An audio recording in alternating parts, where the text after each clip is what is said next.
How do you build a reputation when you've just started a contracting business? I started mine when I was 18. I was skinny, young, had no connections, and a weird last name. And honestly, if you saw me, I didn't really command any feelings of confidence about doing any sort of construction project. And after seeing me suffer, one of my mentors recommended 4 things that I should be doing in my business that I'm going to share with you. And after implementing these 4 things, in just 2 years, still as a lanky Arab dude, my reputation became so dominant that it forced out one of my competitors of 20 plus years out of what now became my neighborhood. Now, I will give you a warning.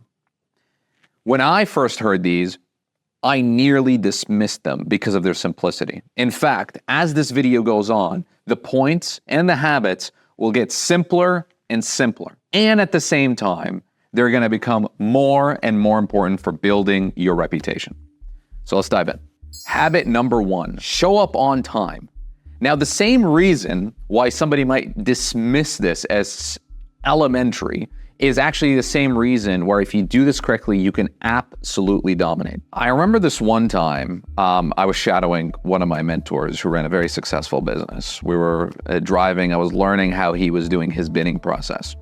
And we were driving to a bid that was supposed to start at something like 2 o'clock. And we're in the car and Google Maps was saying that we were gonna be there for 2 o'clock. Cool, no problem.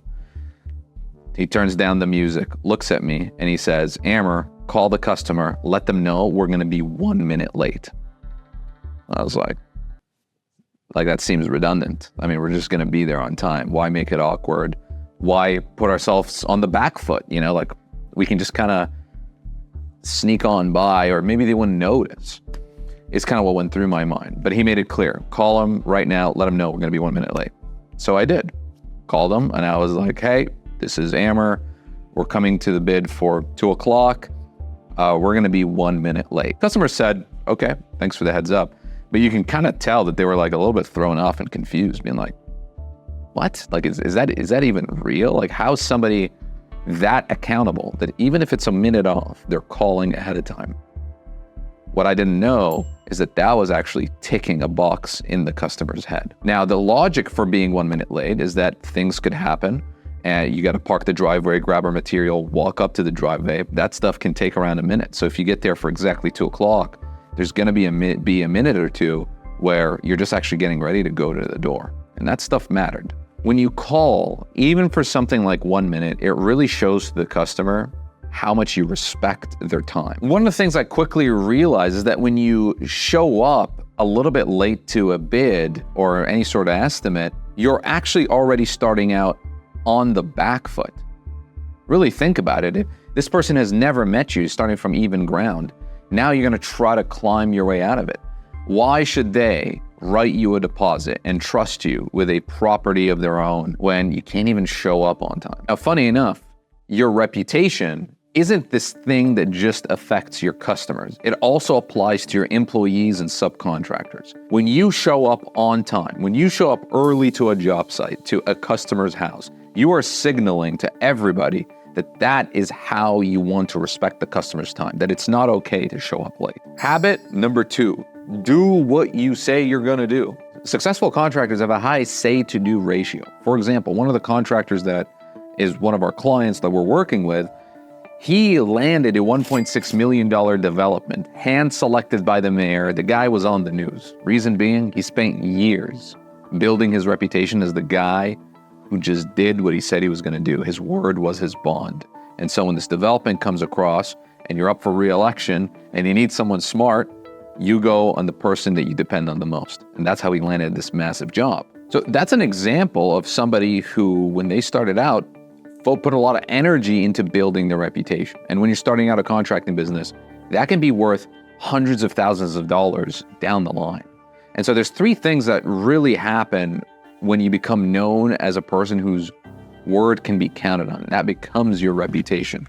Number 1, your customers trust you more. Sure, you can start off by landing a small project And then you say you're going to do it, you do it on time, you do it with the quality. Guess what? Customer's going to throw more money at you. Change order after change order. Now we want to do our kitchen. Let's do the backyard. You're going to become the go-to guy. You know, they're having dinner parties and their friends are asking them about this new renovation that's happening. They're going to be excited to refer you. And so there's something that most people just don't know. It's something called reputational risk. You want to make it easy for people to refer you. And you become risky to refer if you're unpredictable and your word is unpredictable. Number 2, your employees perform better. It's nice, it's inspiring, it's easy to work with a leader who you can depend on. When they say, hey, I'm gonna make sure you have work 5 days a week, you just know, you rest easy, you get to focus on your craft. When they say something, it gets done. And so the environment that you can create for your team really stems from the stability that you can give them of your word. Number 3, and this one, I wasn't expecting personally, but you start trusting yourself more. Every time you say you're gonna do something, you do it. You build that trust in yourself, and that trust really translates into confidence. And when you stop doing these things, the moment you want to reorganize your truck, you want to launch a marketing campaign, you want to read this book, it's like you don't even trust yourself to do it. You become a person who has ambitions and goals that maybe one day they'll do.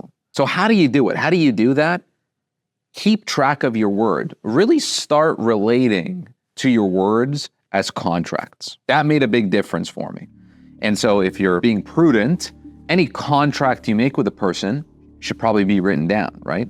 And so that's what I started doing. If I said I was gonna do something, I would write it down. If I said I was gonna be somewhere, the moment I would commit to that, I'd pull out my phone and immediately start planning. Okay, well, you wanna go for brunch on Saturday at 12? Let me see what I'm doing on Saturday. Okay, I can't do 12, let's do 12:30. And maybe that's because I'm driving down from somewhere and I knew I need that extra buffer in case there's traffic. I really start taking a look for ways to really track what I'm saying and then implementing it right away. You become a little bit nervous to say you're gonna do something because you understand the heaviness of it, of how important it is to honor what you're gonna say. Habit number 3, finish what you start. We get paid when jobs are finished. Your team gets paid when jobs are finished. You don't want to be the guy with 6 job sites that are all at 95% completion. If you have multiple jobs that are at 95% and you only have a small deposit, then really most of your money is going to be tied up for 5% worth of work. If you have $100,000 out that you're owed to because this job is missing this one thing and that thing, then it's really costing you $100,000 to not solve these things. It's just a bad deal, and the deal gets worse and worse as the days go on. The client moves on with their lives, your payment gets pushed down on their list, and they forget about you more and more. And ultimately, it just becomes harder and harder to get back on the job site and finish the job. So one of the things that served me really well when jobs are reaching the 75% mark, when we're almost done, is I would call the crew on the job. And I would let them create a punch list of all the items that need to get done before we close out that job. It's this final checklist. And guess what we do? We would then call the client and tell them, hey, look, Mr. Client, we have a checklist of these last pieces of projects that we're doing right here on the job site. Is there anything else that should be on this list? Then the client adds in their input.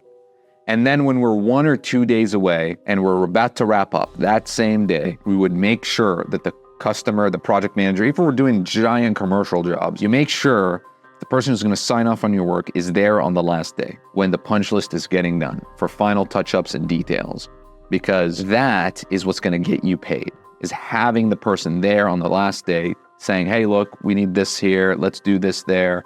And that way you can come to a completion with everybody on the same page. By bringing them in on the last day, you're really building a reputation of being a cooperative, partner-like contractor. And that experience of feeling taken care of, being kept in the loop, is an experience that is worth a lot. People don't remember what you talked about or what you did, but people will remember how you made them feel. And that feeling that they were taken care of, that is really what a reputation is. Habit number 4, and this is by far the easiest and the most impactful, is saying please and thank you. One of the things that I learned from Dale Carnegie's book, How to Win Friends and Influence People, is to have specific appreciation for those around you and how that can really go a long way. This was puzzling when I first heard this, because I would say thank you. But what he was talking about, and what this habit is really about, is sincere and specific appreciation for your customers and your employees. So if you finish up a job site and you know that somebody went above and beyond, they spent an extra couple of hours in the evening, they may, skip something personal to get this project over the line. At the end of the job, instead of saying, hey, thanks for doing this, really pull them aside. Hey, Bob, I noticed a couple of times in this project, you were outside your comfort zone. You spent more hours than you said you were gonna, and you even missed something. So I just want to let you know, man, I know you've made those sacrifices. I see them, and I just want to let you know, man, I really, really appreciate it. Can't do a lot of these things without you. Now, something like that coming from a good place not only makes the person feel respected and appreciated, but it also enforces that behavior so that next time a project goes long, the person's not going to resent you or have some hate in their heart that they're going above and beyond, because they actually know it's making a difference. People like to make a difference with others, and that's just a massive thing to look for. And then on the client side, yes, they're paying you money. Yes, you're doing your job. We all get that. That's like the bare minimum, man. But there's another layer to this, which is they could be letting you in their home. They might have needed to stay at a hotel. A commercial project manager was really stressing and he has a promotion around the way, and something went wrong with the subs that didn't include you. Just pulling those people aside, like the homeowner, saying, hey, look, I know this was a project that you've been wanting to work on. Just want to say thank you for moving this. Thank you for doing that. I know you probably went through a lot of trouble to make this work for us. I want you to know that I noticed and I appreciate it. We can't be doing what we did without your help. So thank you. We're not brown-nosing here, and we're not blowing smoke up people's butt. We're just being good humans. We're just recognizing the efforts that people are going through. There's nothing for us to gain. It's done. The job's over. You will get paid. One of the biggest problems that I see in the contracting industry when contractors come to us, become our clients, is they're not getting paid on time when jobs are done, and employees seem to be quitting left and right. If we treated customers with this respect, said please and thank you, went above and beyond, and genuinely had conversations where we met people heart to heart through this principle, people will pay. People will work with you to find solutions. You wouldn't end up in court. And when you look at employee turnover, people leave if they don't feel like they belong. One of the main reasons people might leave is because they don't feel appreciated for the effort, the sacrifice, the work that they're putting in.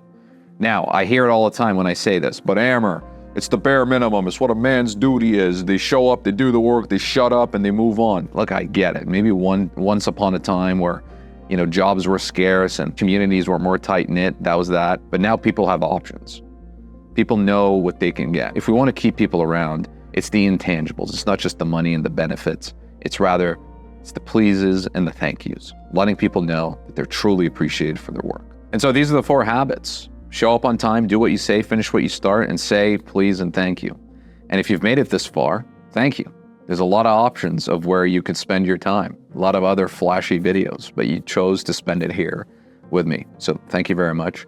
I make these videos to try and help you as much as possible on your journey here. And so if you found this video helpful, check out one of these 2 videos that others seem to have also appreciated. And thank you for watching.